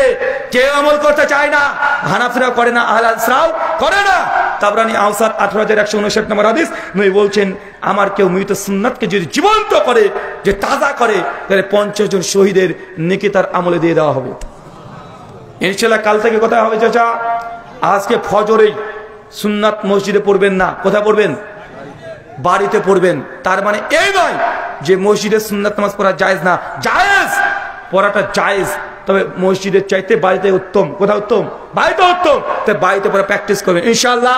আবু বকর, ওমর, ওসমান, আলী সবার বাড়িতে একটা করে আলাদা ঘর থাকতো, যেটা ইবাদতখানা, যে তাহাজ্জুদের নামাজ পড়বে, সুন্নাত নামাজ পড়বে, নফল নামাজ পড়বে। আপনার বাড়ির মেয়েরা তারা সুন্নাত নফল নামাজ ওইখানে পড়বে। তাহাজ্জুদের নামাজ পড়া দরকার, কোথায় পড়বেন? ওই ঘরটাতে লিখে দেবেন ইবাদত খানা। বাড়ির মধ্যে একটা কোনায় ঘর করবেন, লিখে দেবেন ইবাদত খানা। কোরআন মাজিদ সাজিয়ে রাখবেন, জায়নামাজ বিছিয়ে রাখবেন, আতসেন গোলাপ দিয়ে সুগন্ধি করে রাখবেন। যখন আল্লাহর সঙ্গে কথা বলা দরকার, উঠে ওযু করে 2 রাকাত নামাজ পড়ে আল্লাহর কাছে চাইবেন। এই ঘরের দরকার আছে না নাই? এই সুন্নাত পালন করে হিন্দুরা। কারা? বুঝতে পারলেন না মনে হয়? এটা হিন্দু ভাইরা নিয়েছে। এটা হিন্দু ভাইদের চলে যাবেন, যত ভাঙা হোক, টিনের বেড়া হোক, তারপর দেখবেন তাহলে বাড়ির মধ্যে ছোট্ট হলেও একটা ঠাকুর ঘর আছে, আছে না নাই? ওখানে দেখবেন ঠাকুর ঘর আছে। প্রতিদিন ভোরবেলাতে, সকালবেলাতে আর সন্ধ্যাবেলাতে তারা আরতি ওঠায় কি ওঠে না? হরে কৃষ্ণ কৃষ্ণ কৃষ্ণ হরে হরে, হরে রাম রাম রাম হরে হরে বলতেই থাকে। প্রত্যেক হিন্দু বাড়িতে মন্দির আছে, ছোট্ট ঠাকুর ঘর আছে। সকাল সন্ধ্যায় তারা গায়ত্রী মন্ত্র পাঠ করছে। কি বলছে ভাই? মন্ত্র পাঠ করে না তারা? ওং ভূর্ভুবঃ স্বাহা তৎসবিতুর্বরেণ্যং ভর্গো দেবস্য ধীমহি ধিয়ো ন প্রচোদয়াৎ। শোনা যায় না? তো এই সুন্নাত তো মুসলমানের, হিন্দুরা পালন করে। আপনাকে বাড়িতে একটা ইবাদতখানা তৈরি করতে হবে। আপনার শোয়ার ঘর আছে, ডাইনিং রুম আছে, অতিথির জন্য ঘর আছে। আল্লাহর ঘর কোথায়? ইবাদতের জায়গা কোথায়? এটা টিনের হলেও, ভাঙা বেড়া দিয়ে হলেও, বাড়ির ছাদে হলেও, বাড়ির পিছে হলেও একটা ছোট্ট ঘর করবেন, যেটা নাম থাকবে ইবাদতখানা। মন যখনই চাইবে ওখানে গিয়ে কোরআন পড়বেন, তসবিহ, তাহলিল, জিকির, আজকার, নফল নামাজ, সুন্নাত নামাজ সব ওই ঘর হবে ইনশাআল্লাহ। 3 সুনান দারিমি 435 নম্বর হাদিস, সনদ আলবানী রাহিমাহুল্লাহ সহিহ জামে হাসান বলেছেন, নবী বলছেন কেউ যদি প্রতিদিন 10 বার, কতবার? আরো জোরে, কতবার? 10 বার সূরাতুল সূরাতুল ইখলাস, কোন সূরা? সূরা ইখলাস পাঠ করে, নবী বলছেন বাইতুল ফিল জান্নাহ, তার জন্য আমি আল্লাহ জান্নাতে একটা ঘর দিয়ে দেব। কোন সূরা? সহজ না কঠিন? চাচা সূরা ইখলাস মুখস্থ আছে? ভাবছেন যে না আমার মুখস্থ নেই, চাচা মুখস্থ আছে, শুধু নাম জানেন না। কেন? অপরাধ আমরা বাঙালি, তার জন্য অনেক কিছু মুখস্থ থাকে, নাম জানি না। যদি বলা হয় সূরা লাহাব বলেন তো চাচা, না বাবু আমি মাদ্রাসায় পড়িনি, লাহাব সূরা মুখস্থ নাই। যদি এখন বলা হয় তাব্বাত ইয়াদা আবি লাহাব, এটা পড়েন তো, ও গট গট করে পড়ে দেবে। আছে না? কথা বলেন। নাম জানে না কিন্তু মুখস্থ আছে। যদি বলা হয় সূরা ফাতিহা বলেন তো, আমি জানি না সূরা ফাতিহা, তো আলহামদু সূরাটা বলেন, আলহামদুলিল্লাহি রাব্বিল আলামিন মালিকি ইয়াউমিদ্দিন, শুরু করে দেয়। আছে না নাই? তো সূরা ইখলাস কোন সূরা চাচা? ওই যে কুল হুয়াল্লাহু আহাদ, বলো তিনি আল্লাহ এক এবং অদ্বিতীয়। আল্লাহুস সামাদ, তিনি আল্লাহ কাহার মুখাপেক্ষী নন। লাম ইয়ালিদ ওয়া লাম ইউলাদ, তিনি আল্লাহ, তিনি কারো সন্তান না, তার থেকেও কোনো সন্তান আসে নাই। ওয়ালাম ইয়াকুল্লাহু কুফুয়ান আহাদ, তার সমতুল্য সমকক্ষ কোনো কিছুই নেই। মাত্র ছোট্ট সূরাতুল ইখলাস 4 বার কেউ যদি পাঠ করে, 10 বার যদি কেউ পাঠ করে, নবী বলছেন বাইতুল ফিল জান্নাহ, তার জন্য জান্নাতে ঘর দিয়ে দেব। হবে তো ইনশাআল্লাহ? এটা এমনটা করা যাবে ইনশাআল্লাহ? অনেকে ভাবছে হুজুর বলেন কি করব, মানে বলতে বলতে করে ফেলেছি, 7 পর্যন্ত হয়ে গেছে, মানে 7 বার বলে দিয়েছে, আর মনে মনে ভাবছে মানে জান্নাতে ছাদ ঢালে চলছে আমার ঘরে। এটা একদিন এখনো বলবেন আর আপনার ছাদ ঢালাই হয়ে যাবে, ব্যাপারটা এমনটা নয়। এটা আপনার খাস আমল, খুশুসি আমল, মৃত্যুর আগের দিন পর্যন্ত এই আমলটা প্রতিনিয়ত করতে হবে, ভুলে গেলে চলবে না। কথা না বুঝতে পারলেন না? ছোট্ট আমল প্রতিদিন করতে হবে। মায়েরা, হুজুর আমি যদি মেন্স অবস্থায় থাকি, পিরিয়ড, ঋতুস্রাব, রজস্বালা, হায়েস, নেফাস, গোসল ফরজ অবস্থায় থাকি, তাহলে কি সূরা ইখলাস পড়া যাবে? জি, সেই সময় আপনি পড়তে পারবেন। সেই সময় কোরআন মাজিদকে টাচ করা জায়েজ নয়, সেই সময় নামাজ পড়া জায়েজ নয়, সেই সময় রোজা রাখা জায়েজ নয়, সেই সময় হজ উমরাতে তাওয়াফ করা জায়েজ নয়। এই বাদ দিয়ে আপনি যদি সূরা ইখলাস যদি মাথায় মুখস্থ থাকে, কোন যদি দোয়া যদি মুখস্থ থাকে, আপনি জীবন নূরে নূরে পড়তে পারবেন, জায়েজ। সেই সময়তে আপনি মুখস্থ থেকে পড়তে পারবেন। তাই আপনি যদি হাইজ মেন্স ঋতুস্রাব অবস্থায় থাকেন, তারপরেও 10 বার প্রতিদিন পড়বেন। কতবার? 10 বার। কোন সময় পড়বো হুজুর? 24 ঘন্টার মধ্যে যে কোনো সময়, কোন নির্দিষ্ট টাইম নেই। হুজুর রান্না করছি সেই সময় পড়তে পারবো? জি পারবেন। ব্যবসা করছি, দোকানদারি করছি, পড়তে পারবো? পারবেন। সাইকেল চালিয়ে যাচ্ছি, পড়তে পারবো? পারবেন। দাঁড়িয়ে আছি, পড়তে পারবো? পারবেন। জুতো পরে আছি, পড়তে পারবেন? পারবো। শুয়ে আছেন তবু শুধু পায়খানা ঘর বাদ দিয়ে, বুঝেননি মনে হয়? কথাকে বুঝতে পারলেন? কতবার পড়তে হবে প্রতিদিন? 10 বার। 4 সুনান তিরমিজি 478 নম্বর হাদিস, নবী আমার বলছেন কেউ যদি ফজরের নামাজ পড়ে, তারপর দোয়া, জিকির, আজকার, তাসবিহ, তাহলিল করতে শুরু করেছে, মাঝখানে কোনো অপ্রাসঙ্গিক কথা বলেনি, সূর্য উদিত হয়েছে, হালকা সূর্য উঠে গেছে, এই ওয়াক্তকে কি ওয়াক্ত বলে? ইশরাক। নবী আমার বলছেন কেউ যদি 4 রাকাত ইশরাকের নামাজ পড়ে, বাইতুল ফিল জান্নাহ, তার জন্য জান্নাতে ঘর আছে। চাচা আপনি ফজরের নামাজে যান, এটা ঠিক, কিন্তু ফজরের নামাজ পড়ে ছুটে গিয়ে চায়ের দোকানে গিয়ে আগে আপনি চায়ের অর্ডার দেন, আর আপনি হাকিমপুরীর জর্দা দিয়ে পানের অর্ডার দেন। আছে না নাই? করা যাবে না। এটা কি করতে হবে? ফজরের নামাজ পড়ে জায় নামাজে বসে থাকতে হবে, ওঠা যাবে না। সূর্য যখন একটুবার উঠে পড়বে, চট করে দাঁড়িয়ে 4 রাকাত নামাজ পড়ে তারপরে মসজিদ থেকে বের হবেন। কি পাবেন? জান্নাতে ঘর। দুনিয়াতে একটা ঘর তৈরি করতে গেলে আপনার 20-30 বছর ধরে ইনকাম করেও দুনিয়াতে একটা ঘর তৈরি করতে পারেন না। ছোট্ট একটা আমল করলেই জান্নাতে আল্লাহ কত চমৎকার ঘর দেবে। লোভ লাগে না? আপনার লোভ লাগে না, আমি জানি আপনার লোভ লাগবে না। কেন? কারণ ওটা জান্নাত কবে যাবো ঠিক নেই, আগে আপনি দুনিয়া সামলাচ্ছেন। 5 মুসনাদ আহমদ হাদিস 16103 সনদ হাসান, আল্লাহ নবী বলছেন কেউ যদি নামাজের জন্য দাঁড়িয়েছে জামাতে, নবী বলছেন কাদের সঙ্গে কাঁধ, পায়ের সঙ্গে পা লাগিয়ে দাঁড়াও। বুখারী 725 নম্বর হাদিস। মাঝখানে ফাঁকা বন্ধ রাখো, সুনান আবু দাউদ 666 নম্বর হাদিস। আমি দেখছি তোদের ফাঁকা জায়গা দিয়ে শয়তান প্রবেশ করছে, আবু দাউদ 667 নম্বর হাদিস। নবী বলছেন কেউ যদি এইভাবে একদম কাতারকে সোজা করে, কাদের সঙ্গে কাঁধ, পায়ের সঙ্গে পা লাগিয়ে দাঁড়ায়, লাইনটাকে সোজা করে, বাইতুল ফিল জান্নাহ, তার জন্য জান্নাতে আমি আল্লাহ ঘর দিয়ে দেবো। চাচা কি করতে হবে? কাতারে দাঁড়াবেন কিভাবে? কাদের সঙ্গে কাঁধ, পায়ের সঙ্গে পা, টাকনুর সঙ্গে টাকনু লাগিয়ে কাতারে দাঁড়াতে হবে। আমাদের সমাজে কি বলে, কেউ যদি বয়স্ক চাচার পায়ের সঙ্গে পা লাগিয়ে দেবে, বেয়াদবের বাচ্চা, বেয়াদব, তার বাপের চেয়ে তুমি বড়, তুই জানিস? বলে কি বলে না? এই আমলটা আবার হানাফি ভাইরা করে না, এই আমলটা আহলে হাদিসরা বেশি করে, তাই না? এই আমলটা কারা করে? আহলে হাদিসরা। হানাফি ভাইরা মনে করে এটা বিয়াদবি। চাচা এটা বিয়াদবি না, এটা সুন্নাতি। এটা কি? নবীর সুন্নাত। কাদের সঙ্গে কাঁধ, পায়ের সঙ্গে পা লাগিয়ে কাতারকে সোজা করে, লাইনটাকে মজবুত করে সালাত আদায় করতে হবে প্রতিদিন। বাইতুল ফিল জান্নাহ, জান্নাতে ঘর পাবেন। কয়টা আমল বলেছি? মুখস্থ হয়েছে? কেউ বলতে পারবেন? চট করে দাঁড়ান তো একজন, দেখি 5টা আমল কি কি বললাম। কে পারবেন? আরে ভাই শুধু আমলগুলোর নাম বলেন, হাদিস বলতে হবে না। বলেন একজন, বলেন কে পারবেন? 12টা পাস। আপনাদের দাওয়াত ছিল কয় তারিখ? 20 তারিখ। মোবাইল বের করে দেখেন 21 তারিখ হয়ে গেছে। সময় শেষ। সময় কি?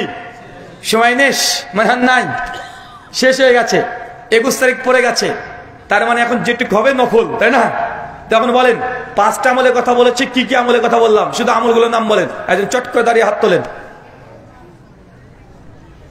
বাঙালির সমস্যা এটা, ও গোটা ঘন্টা 2-3 আলোচনা শুনলে হেভি আলোচনা হয়েছে, জবর আলোচনা হয়েছে। তো কি আলোচনা হয়েছে?